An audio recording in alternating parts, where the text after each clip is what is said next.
All right, good morning, everyone. Thank you for joining us today. So just some quick brief notes before we start. If you are in this room but you would like to have Japanese translations, please refer to this screenshot on the screen. If you go back to the course page, click on Blackboard Collaborate, and then there's a drop-down list where you can see the link for the translations room. This next session will be in English, and it will run for 30 minutes, and the session is also recorded. So once the session is finished, you'll be able to access the recording via this screenshot that you're seeing here. If you click on the three dots beside the Blackboard Collaborate text, you'll see the list of recordings that are currently available after each session.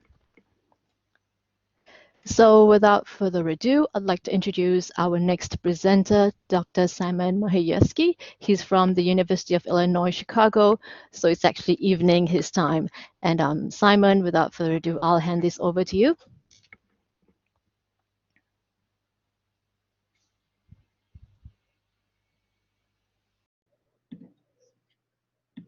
Thank you so much for arranging this. And hello, everyone. My name is Szymon Machajewski. And for the next few minutes, we'll talk about data and how human beings have to live with it, but sometimes how they resist doing so.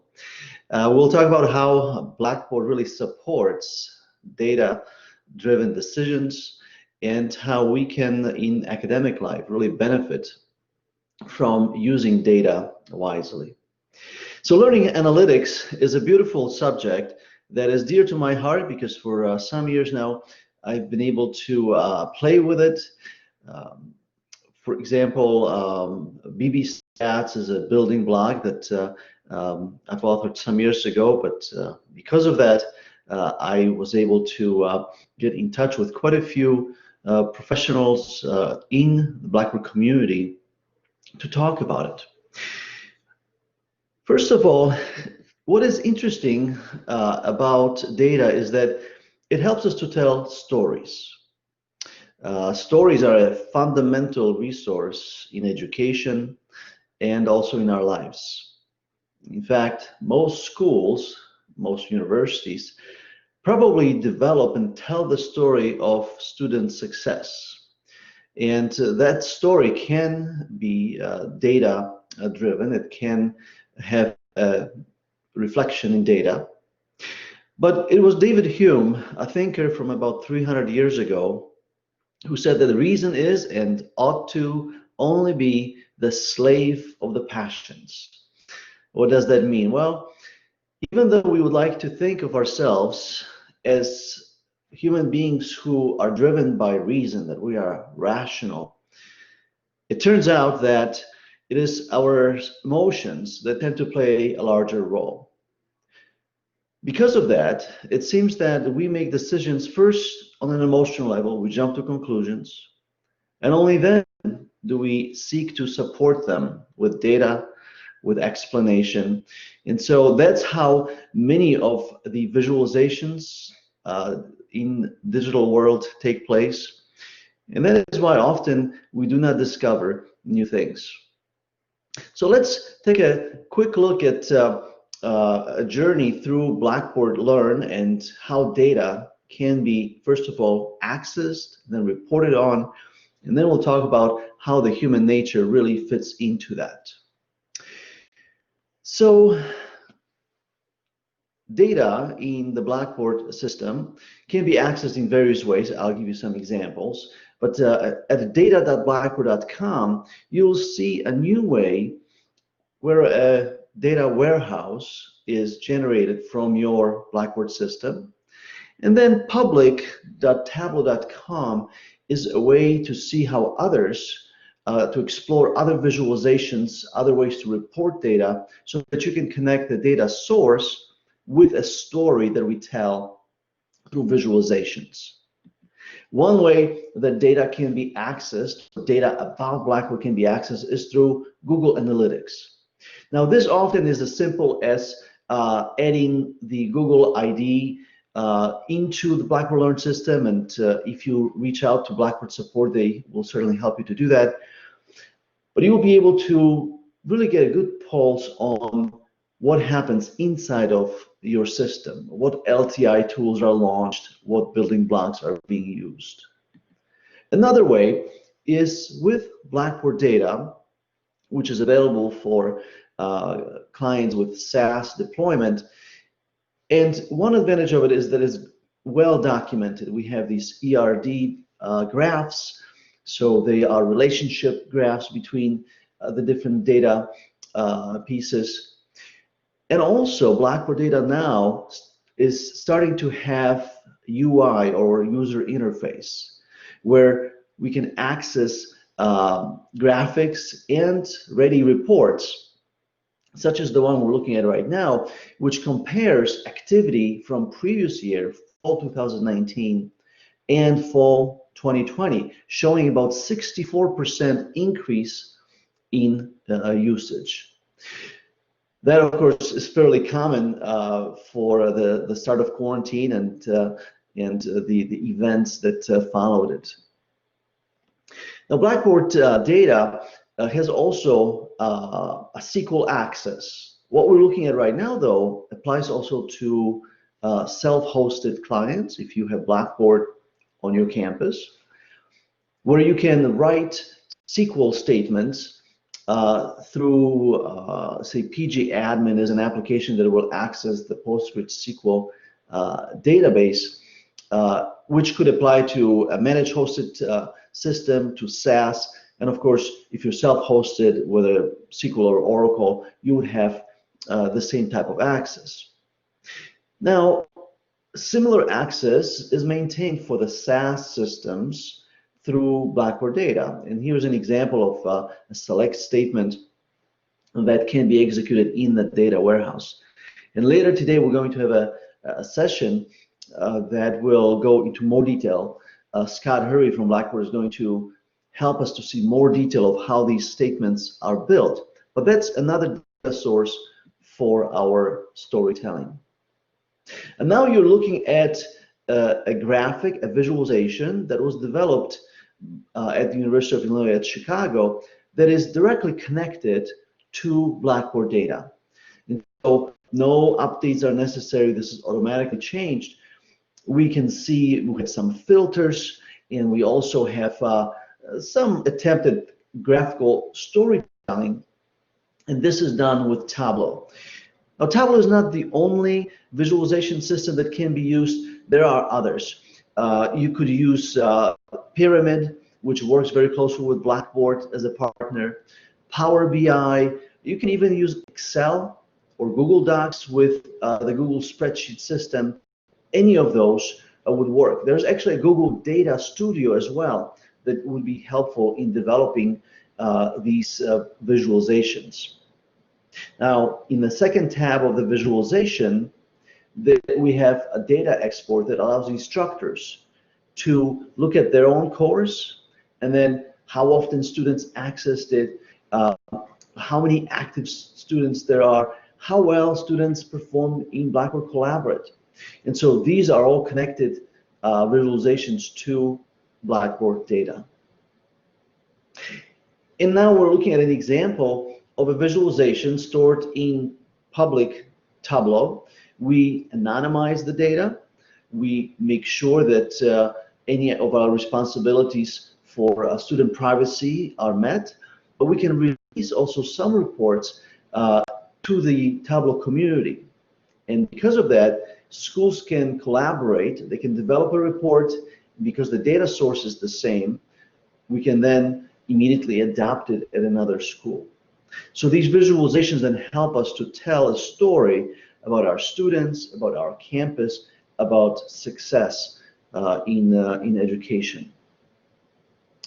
I wanted to also mention that, as I showed University of Illinois at Chicago, where these visualizations are developed in-house or by the employees of the university, it is also possible to engage with a vendor such as EasySoft, which will then produce reports for student activity.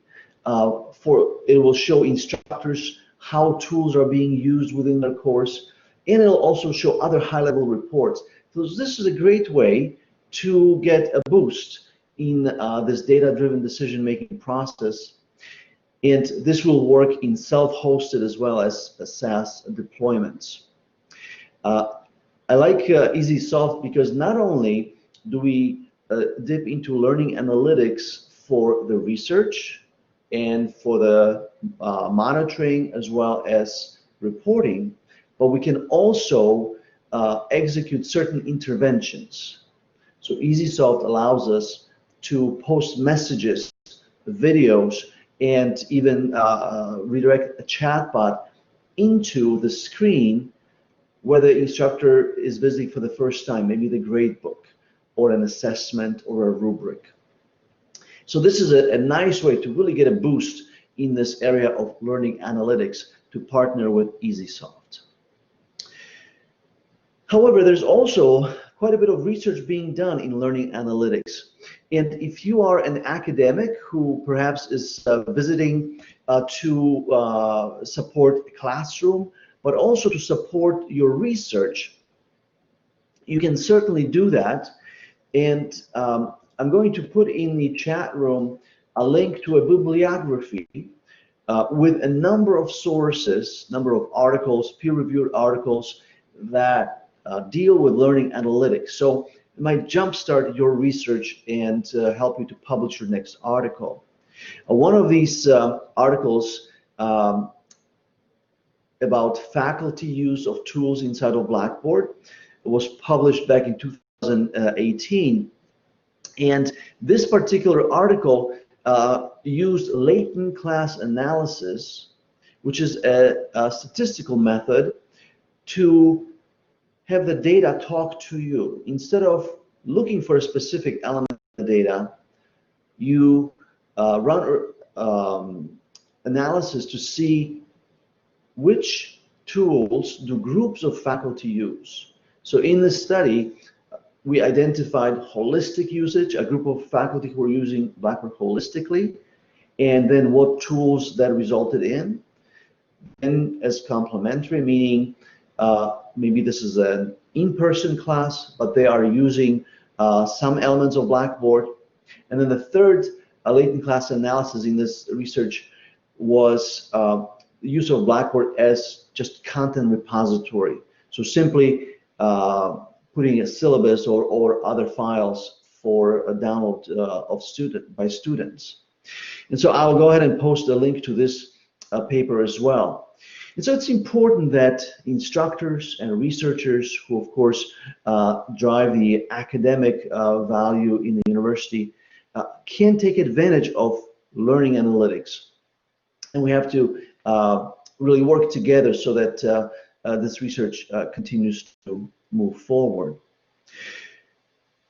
It is interesting that as we consider learning analytics, we sooner or later run into a little bit of a slowdown because much of the data is very, very tightly regulated, sometimes by the government, sometimes by the local institution. We are worried about privacy of students as we track their activity. And at the end of the day, as instructors and teachers, sometimes we really believe that failure is necessary. So why try to prevent that failure when that's where the learning happens? Well, one way to approach this this ecosystem is by considering the movement of data democratization. You see, data democratization means that individual instructors, but also individual students, would have access to certain data, but they also would have skills to read that data and then to manipulate the data into stories. Now, that's an interesting thing about data itself. The data is power. That those who have data are able to do more. Data also tends to provide some level of authority. If you say, this is what I want to do, but I have data to support that decision, this whole idea of decision data-driven decisions is quite popular. People listen when we talk about having some data along. Unfortunately, having data is not always necessarily leading us to good decisions, and it does not always mean that that data speaks of reality.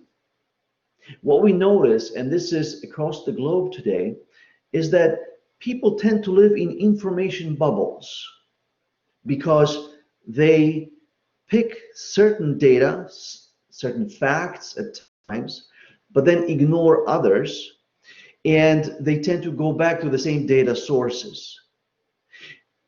It is fairly obvious, even from the political situation in the United States with the elections process, that data does not reach equally everyone.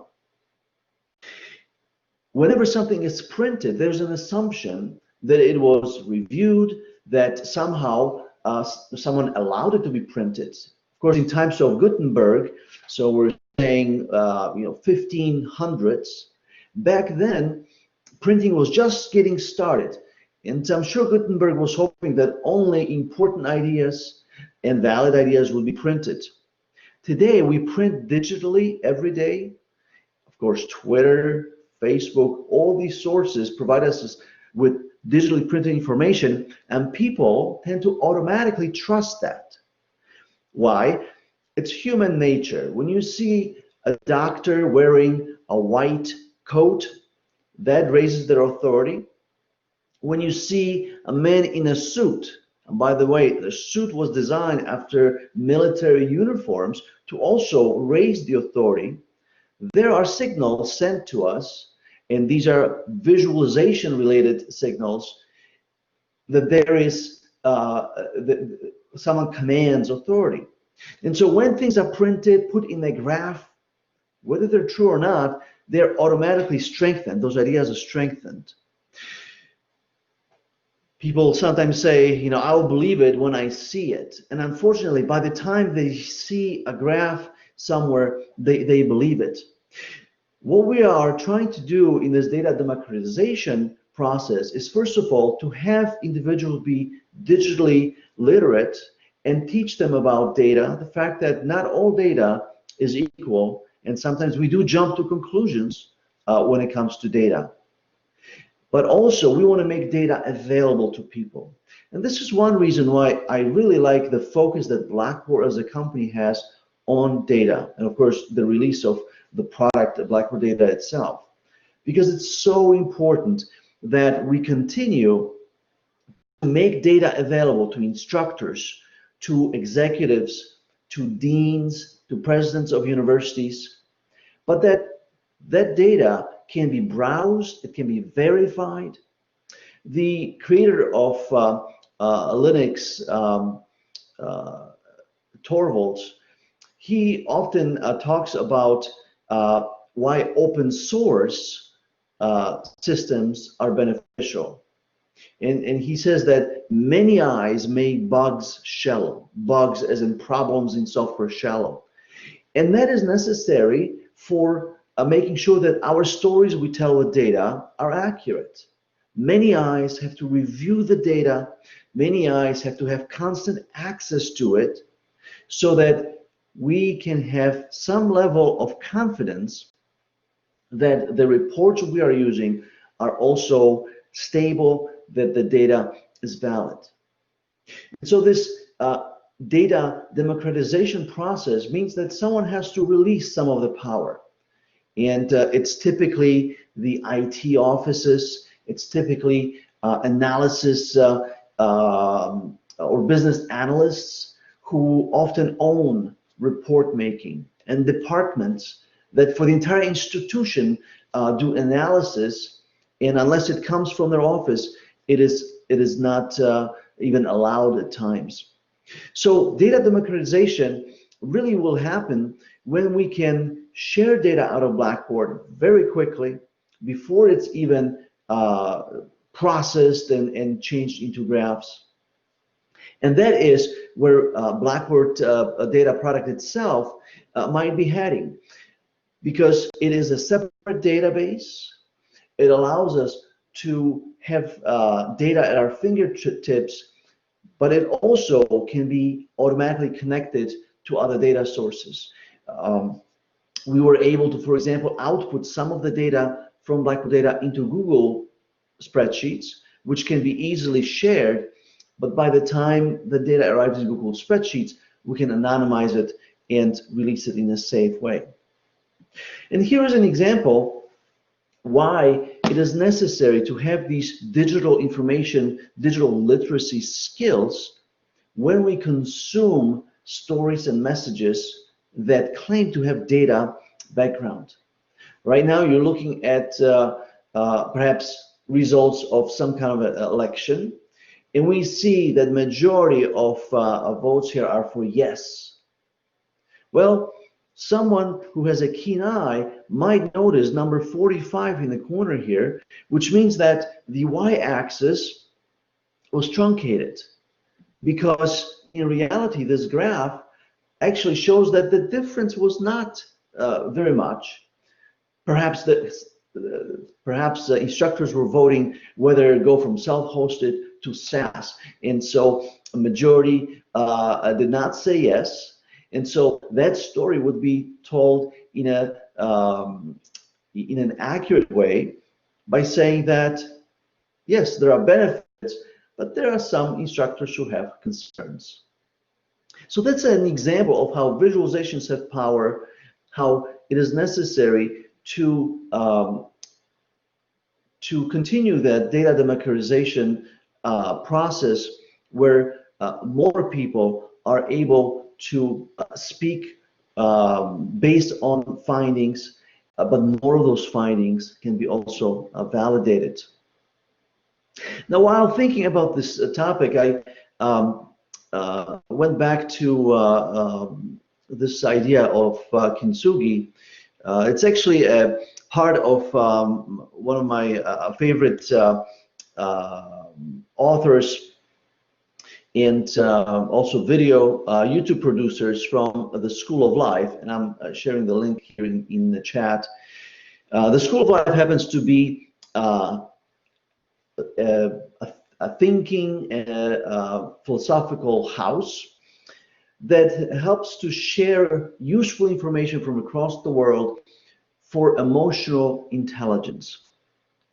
And in this topic of kintsugi, I thought it applied really well to our consideration of data as well as Blackboard as the LMS, in that we really don't know something in detail. We don't know things with confidence until we know how they are broken, and until we are able to tell well how they were mended, and that in those mends, in this joining, of course, in this instance with gold, that's where our intimate knowledge of the data resides, and that's where our confidence in the results resides.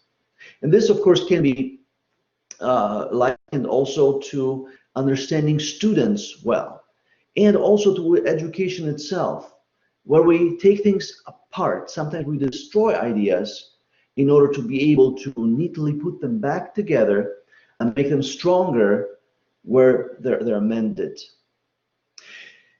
I think that those who are self-hosted clients also can follow this way of thinking, in that we all know where self-hosted systems perhaps lack some of the advantages of cloud-hosted. But because we know them so well, we tend to stick to them, and if we can make them work well, we have really a greater confidence. And I would just encourage everyone on the session today to really consider the last 10 years of innovation that Blackboard and the community of Blackboard put together to reach SaaS, the software as a service offering, and how we have opportunity to continue to apply this kintsugi principle, that together we can take it apart and then put it together in a very, very strong way. I would like to, at this point, also to share another link to this particular presentation so that you can take a look at more details. But as sort of a closing thought, I just want to add that really, as a Blackboard community, sharing between clients, but also working with various vendors, we continue to understand that in the digital world, learning analytics are going to play a much greater role. In the past, you could walk down the hallway of your university, you could hear the students, you could see how many people are in the hallway. Today, it's the learning analytics and data that are going to play a large role in providing us with this feedback and really in helping students. So while data is not the only authority, data can be helpful in starting conversations with students, showing them maybe how they perform in the digital world versus others, but also helping us to intervene when it is needed. Well, I'd like to thank you for your attention during this time, and if there are any questions, please feel free to share them.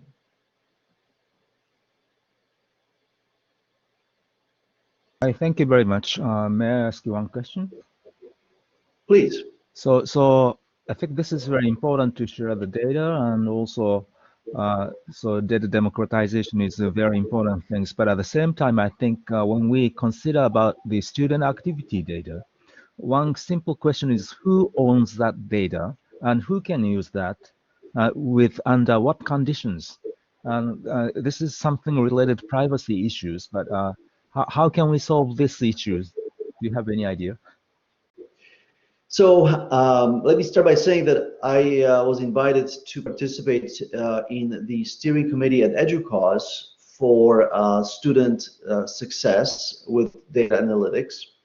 And I will say it right away that we all claim that we're doing it for the benefit of students and to help them. But there are some articles which I might share later in Blackboard for this session, where students actually went to a conference and they were trying to share that they are afraid that before they're allowed to fail, the school will prevent them from doing so, and therefore making their academic experience actually not as powerful and not as desirable as perhaps their parents had. So I think we have some of the initial voices of students saying no. And I think we all would like to be able to turn a new page as coming to a university, instead of someone checking our credit report or maybe scouring social media for our prior activity in order to put us in a tutorial group.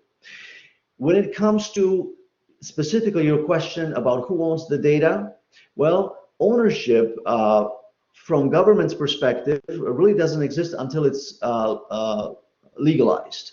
So we probably are a few years away from maybe tighter laws than even GDPR or some of the laws in other countries. However, for now, we can use ethics when it comes to who should use data or how. And one of the things that we try to maybe drive is, first of all, to inform students that their data is collected. And then to make sure that, if possible, we do ask their permission. That will give us some ethical reasons, of course, to use that data. But as we well know, when it comes to academic records, such as grades and so forth, it's the institution that claims the rights to it. So who owns the Blackboard learning analytics data? It's the party that pays the bills, and it's often the institution. I'm not saying that that is how it should be, but we are not well regulated in this area right now, and so I would just refer to ownership right now as being not well expressed, and certainly if students knew all those things that we use their data for, they likely would say no. Thank you. Thank you very much. Yes, thank you for the question. I think that that is one of the biggest pieces of the puzzle in data democratization, and that is participation of all the parties. Everyone should be able to come to the table and say, I am a student, please show me the success of the instructor per class so that learning analytics can help me to make the right decision about who should be teaching me. Now, we have websites like ratemyprofessors.com, but that's totally different from anything that the institution is doing.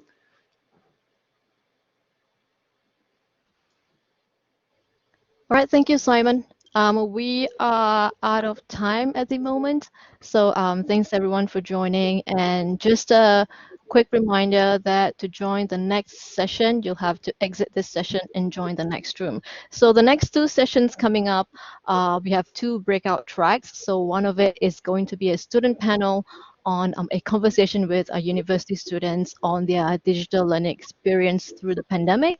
And then the other session, like Simon mentioned, is by Scott Hurry. He is going to go more into detail on how you can measure course activity using Blackboard data in Blackboard Learn courses. So once again, thank you, Simon, for your presentation. It's been very insightful and very detailed. And thanks everyone for joining, and we'll see you in the next session.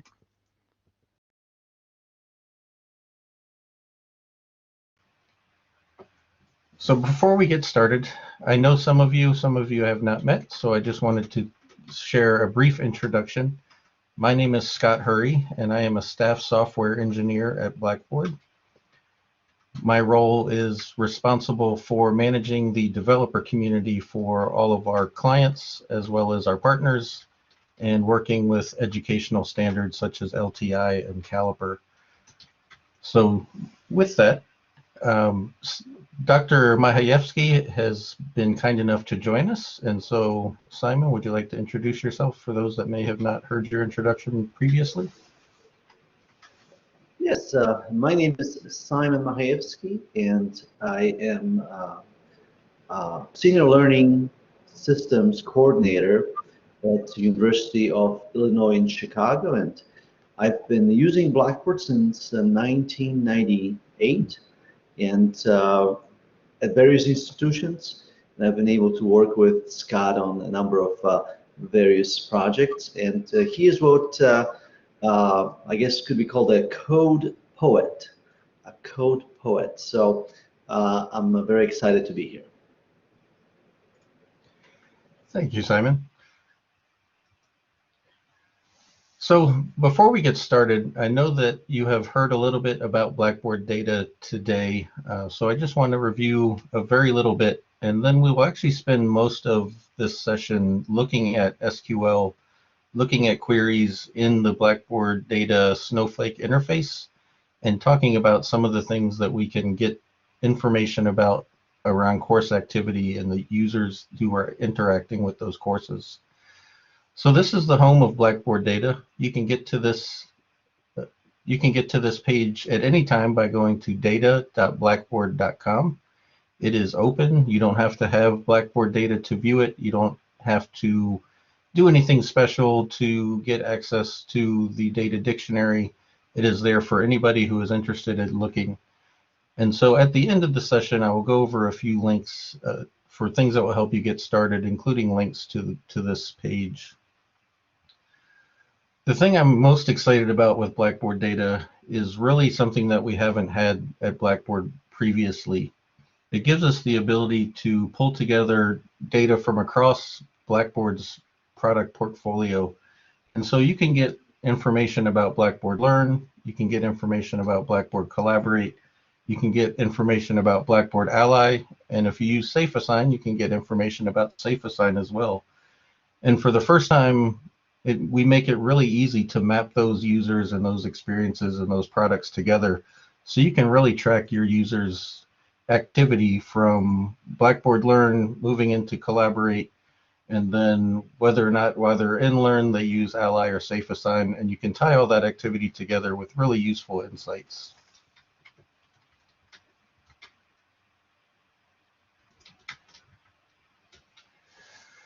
So specifically when we talk about Blackboard Data, what we're really talking about is the canonical data model.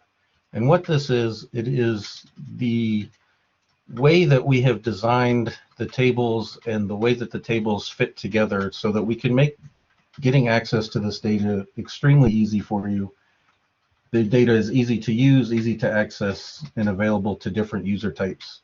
You can go in directly and write SQL statements, or we have things like Blackboard Achieve where you can actually run reports and display reports using built-in filters that we have created for you.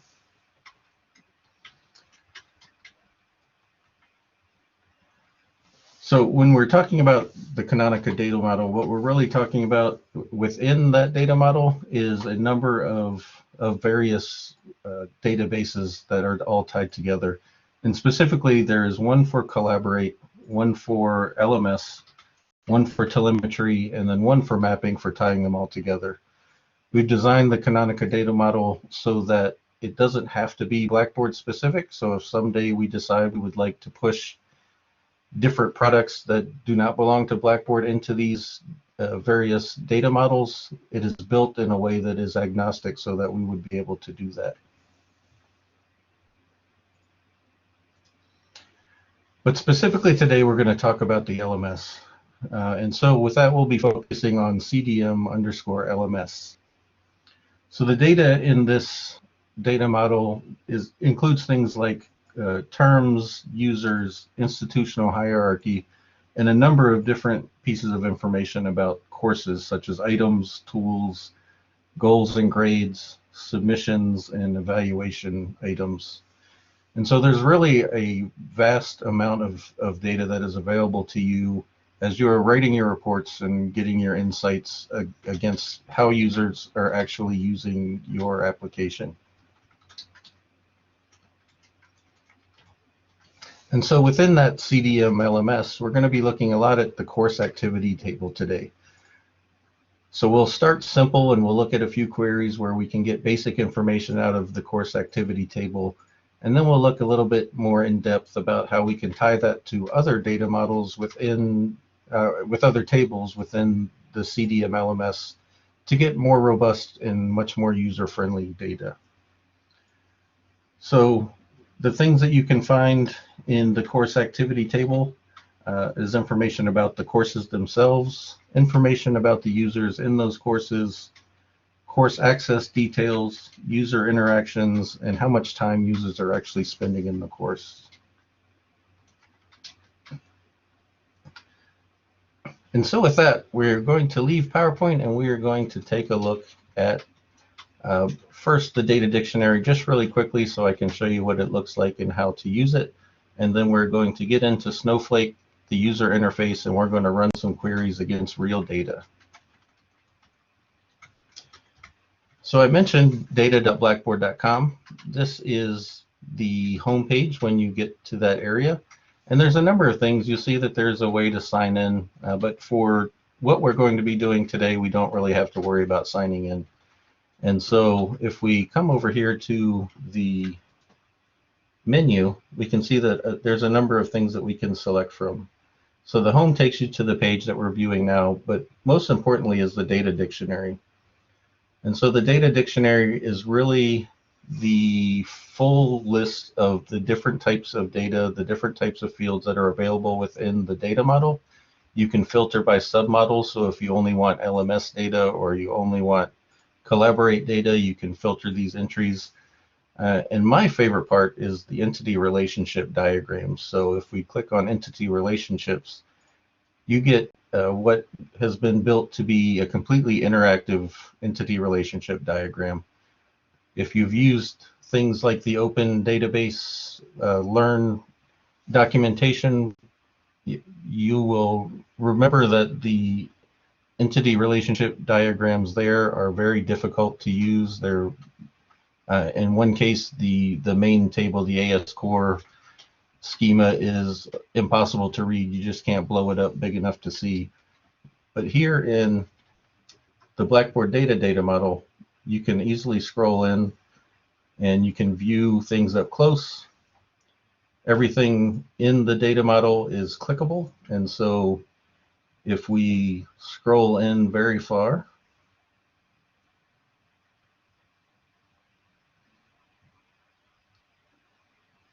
Here you can see, for instance, the CDM LMS course. And so I can look at all these things. I can come in here and I can click on term ID, or I can click on any of these values, and it will give me the option to go view that documentation specifically about that field. And so if I click on it, it will take me to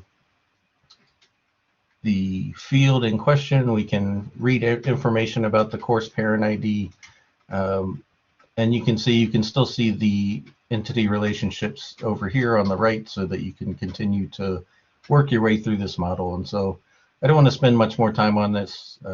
I definitely recommend that you go take a look at this.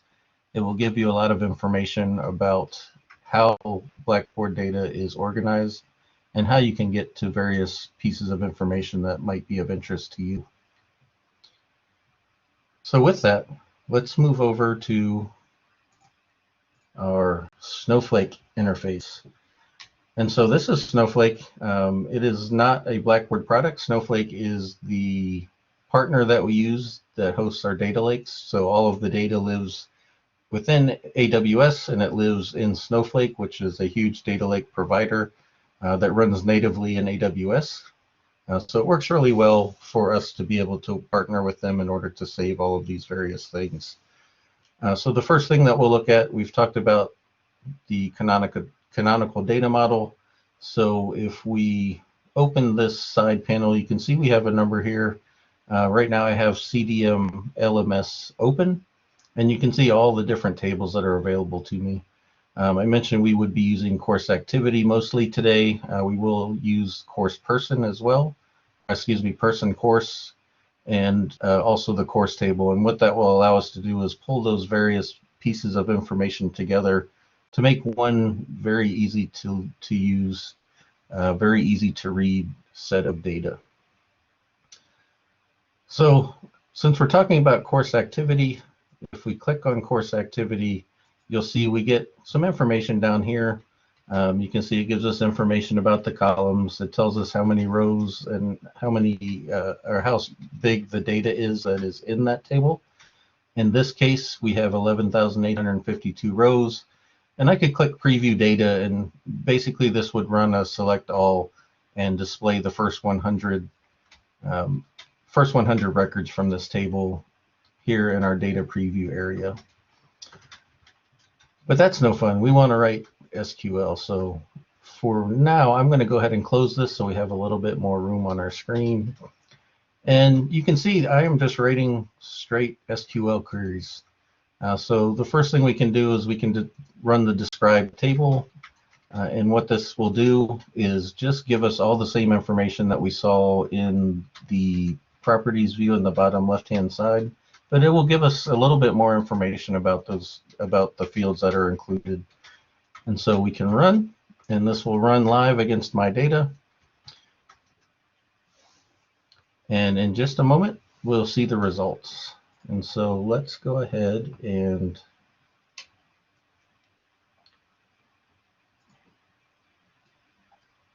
move up a little bit. And so you can see all of the various fields that are available in this table. Of course, we have the ID, which is the primary key for this table.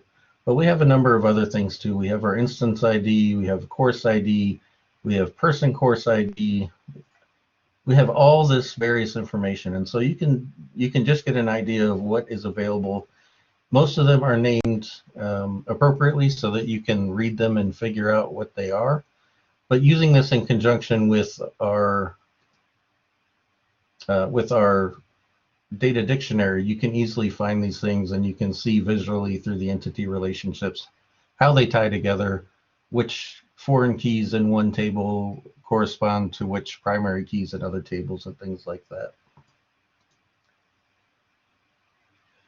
So that's all well and good. So let's take a look at our next query. And so this query is pretty basic. We are just going to select everything from the CDM LMS course activity table. So if I run this, it's pretty basic query, so it shouldn't take very long to run. And in just a second, you will see it loads in our data preview area, and we can take a look at what data is actually in these various fields. So you can see we have our ID, and this is just an ID that is generated by the system. You can see the instance ID, which in almost every case will be the same for you as a client. Then we can see our course ID, and so there's a few things to keep in mind about Blackboard Data. This course ID is the Blackboard Data course ID. And so this is the ID that allows us to tie this course to other tables, to other products. When you're looking for the ID that corresponds to the actual product, you want to look for the source ID. So this is the course source ID. So if you're familiar with PK1s, with the primary key values in Blackboard Learn, you'll look at this and you'll think 33, that's not right. But if you think of this as _33_1, then this is the PK1 for the course that lives in your Learn instances database. So you can easily tie this directly to your Learn instance, but then using this course ID, you can also tie it back to a course ID that is perhaps associated with a Collaborate session, or with an Ally action, or with a safe assign submission. So this course ID allows you to tie all those various products together, and then from that tie it to the specific application ID that you would be looking for. So other things that are interesting, we also have the person ID, and so again, as with the course ID, this is the Blackboard Data person ID, but if we look over here, we have our person source ID. And so again, if you add underscore before it and _1 after it, this corresponds to the PK1 that exists in your Learn instance.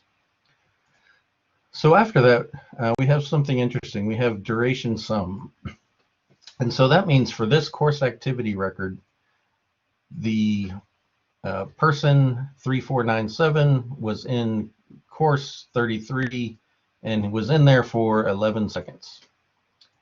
And during those, for 11 minutes. And during those 11 minutes, they had 3 interactions. So that means this is just a count. So for those three interactions, it could be a number of different things, and there are ways that we can run more in-depth queries to figure out what those interactions were.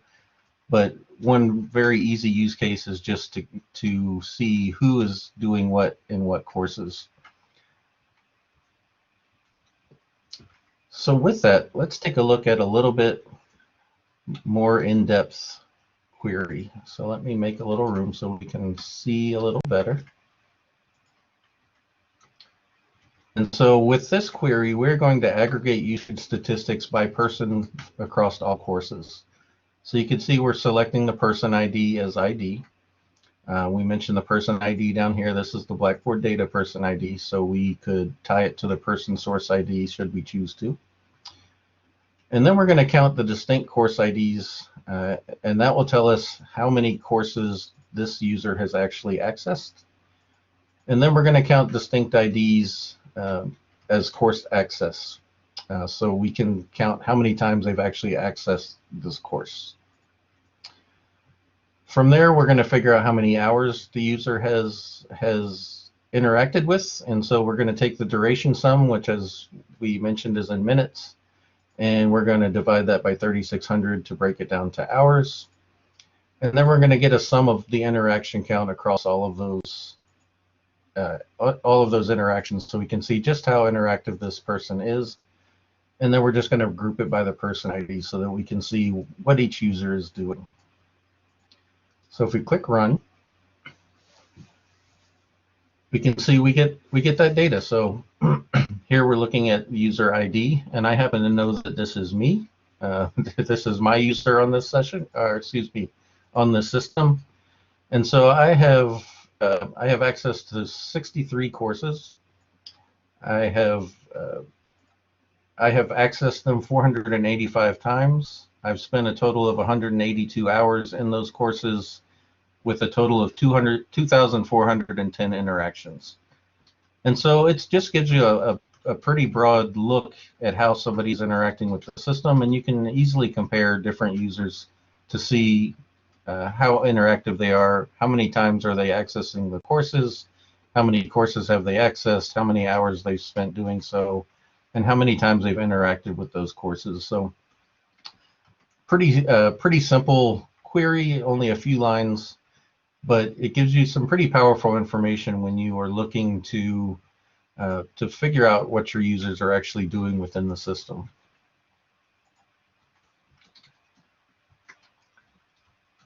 So the next thing that we're going to look at is usage by students per course. And so we are getting the course ID, and in this case, we're using our person course table. And then we're also using the course activity table, and we're tying the two together. And so we are looking only at students. You can see that here by our course role equals S. If it was an I, then it would get you instructor, etc.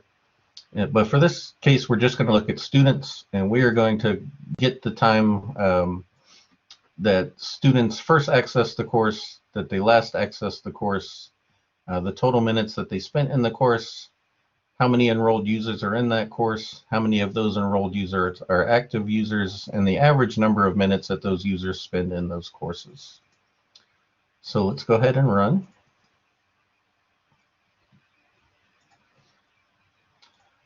And so you can see we have an interesting table here, has some interesting information for us. We can see the course ID, which is useful. You can run other queries to tie that back to other things. But you can see the course was first accessed on September 18th. It was last accessed on October 7th. The students have spent a total of 1,058 minutes.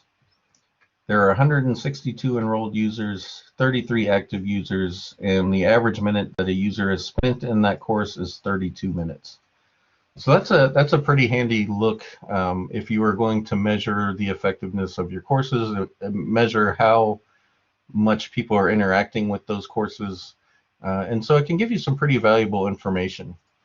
And again, it's a fairly simple query. There's not a whole lot of lines here that you have to write in order to get that information. We're only tying two tables together, the person course, which gives you information such as the course role.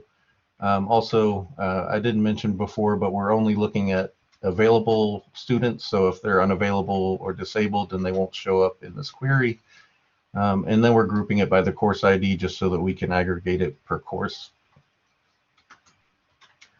But if you're going to give this to somebody who didn't want to have access to this interface, so that they're running database queries and trying to figure out, for instance, what course ID 5503 actually means, we're going to take that that query that we just wrote, and we're going to actually use it to feed a separate query that will then give us a little bit more in-depth information about that course. So as you can see, this is the exact same query. We're setting it equal to a namespace called access. And so then we're going to use that namespace, and we're going to pull some other information. So here you can see we're using the CDM LMS course table so that we can get information specifically about the course. And then we're tying it back to access, which is the namespace of the query that we ran previously.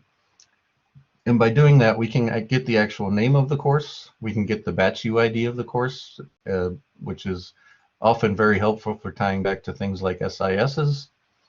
We'll also pull the first access and the last access and the enrolled, active, and average minutes as we were previously. But it'll be a much more user-friendly and much easier to read query. So let's go ahead and run this.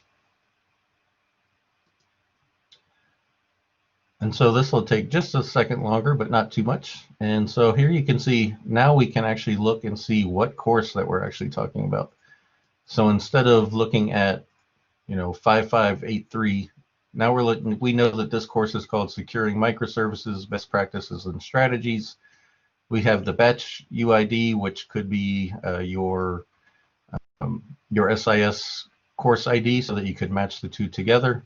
But we still get the same information. We can see that it was first accessed, in this case, in June 17th, 2020. It was also last accessed June 17th, 2020. This particular course had 11 enrolled users, one of which was active, and the average minutes that they were in the course was 0 minutes. So you might look at this and go, well, that wasn't a very successful course. People weren't very engaged. But then you can come down here and look at our arcade course, which in this case is actually an organization with arcade games in it. And you can see people were much more interested in arcade games than they were in securing microservices. And so you can see the first access was July 5th, which happened to be the beginning of our developers conference in the US.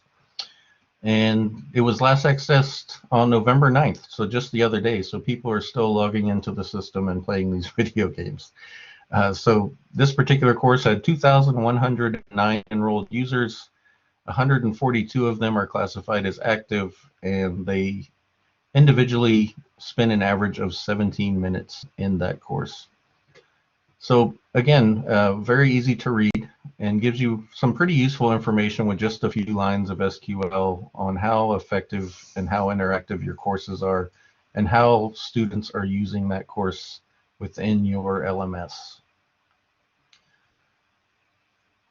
So with that, I want to leave plenty of time for questions, and I think we have about 5 minutes left. So I want to first just quickly show in the course, if you go here to measuring course activity with Blackboard Data, all of these queries are listed here so that you can see them. The PowerPoint presentation that we're using is also here. And then under Blackboard Data resources is a number of links that you can click to get started with Blackboard Data or just learn more about Blackboard Data.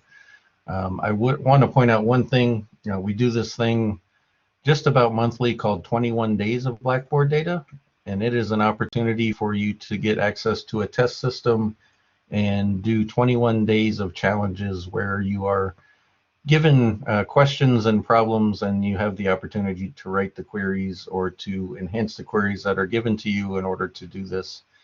The reason I want to point this out is because the next one starts in a few weeks, and so if you're interested, just come in here, click this link, fill out the form, and by next Friday, so a week from tomorrow, you should have an email with your access information and you can get started in the next one. So with that, do we have any questions?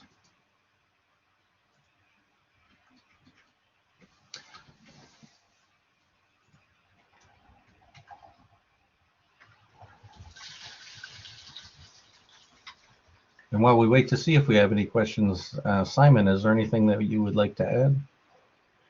Well, Scott, thank you for really walking us through the specifics of how the data is extracted. And I just wanted to add that the data complexity in the system you were just showing is not the same as in Blackboard Learn itself, because I'm sure that many, especially self-hosted clients, are familiar with select statements.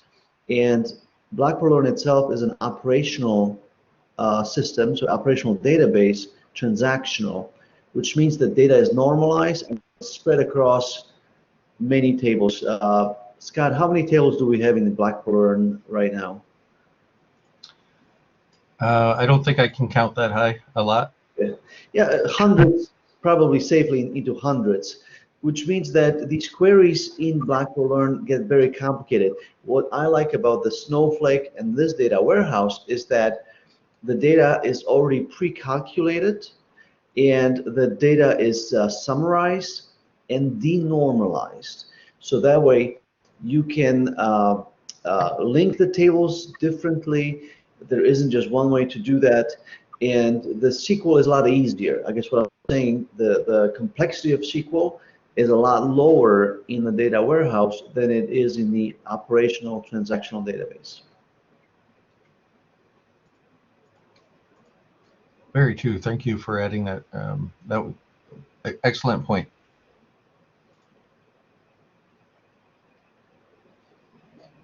And two, I want to point out that we have examples for these SQL statements. There's a GitHub repository And I don't know, Scott, if you could maybe paste that in the chat, the URL to it.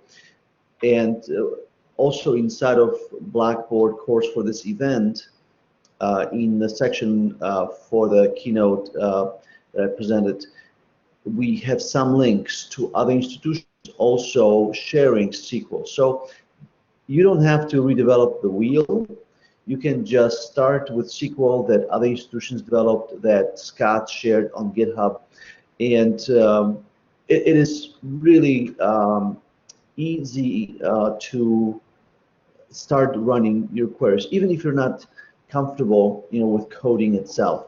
This is sort of a middle of the road.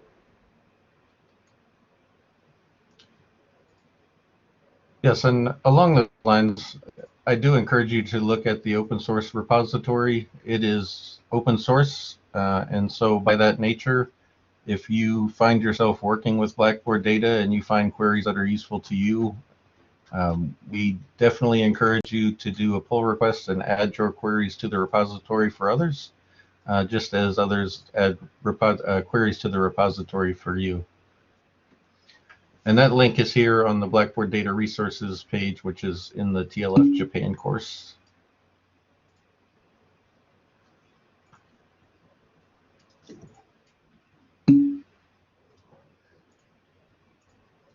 I found the link. I put in the everyone's group. I really appreciated you establishing that repository, Scott, because it's really nice to have. I've been developing this application recently that is going to alert students for late assignments and so forth. And I was able just to jump in the repository, grab a couple of queries, and was that much faster. Sure, and as you're aware, you can do a lot of things with that data. For DevCon, we built a complete gamification engine as well as a badging application, all using Blackboard data queries that were run once a day to award points for various interactions and also to award badges for things like attending sessions. And so it's a very robust set of data, and as you mentioned, it's very easy to find the data that you're looking for because it's not all buried in 1,000 tables across your entire BB-Learn schema. So very excited about Blackboard data. I've been lucky enough to be involved with it since its early inception and look forward to all the interesting things that they are doing now with it. And thank you both Scott and Simon for a very clear descriptive look at what Blackboard data can help people achieve when understanding the usage of technology in their institution. And with that, I'm going to call a close to this session. The next session will be Professor Takemura from Osaka University, and that will be in a different room. So after this session, if you can join the main session listed up in the Collaborate sessions, then you can hear Professor Takemura's presentation. Once again, thank you, Scott. Thank you, Simon. Thank you all.